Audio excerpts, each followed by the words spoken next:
চালানো অনেক দূর থেকে। এই যে দেখুন একটু ভোল্টেজার, যেটা মনে হয় যেন একটা রোবট। এটা মনে হয় রোবটের মতনই দেখুন। এটার চাকা লাগানো হচ্ছে। তো এই যে চাকাটা লাগানো হচ্ছে, এটা কিন্তু সে নিজে কিন্তু তার বডিটা পুরোটা পাল্টে দিতেছে, আবার তার চাকার জায়গায় গিয়ে বসতেছে।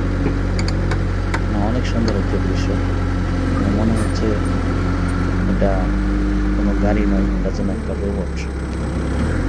এত সুন্দর দৃশ্য আমি আগে কখনো দেখিনি। তো জিনিসটা দেখে আমার কাছে খুবই ভালো লাগলো, তাই আপনাদের সাথে শেয়ার করলাম।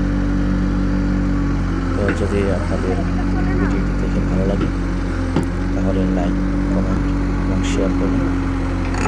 আর একটি দুঃখের বিষয় হলো, এই যে বৃক্ষটা দেখতেছেন, এই বৃক্ষটা নাম ছিল জনাব আলহাজ আলী মেম্বার।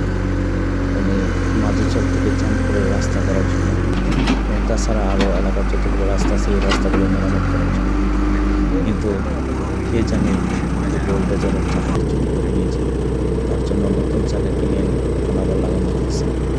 মানুষ কতটা খারাপ, উন্নয়নমূলক কাজগুলো তারা সহ্য করতে পারে।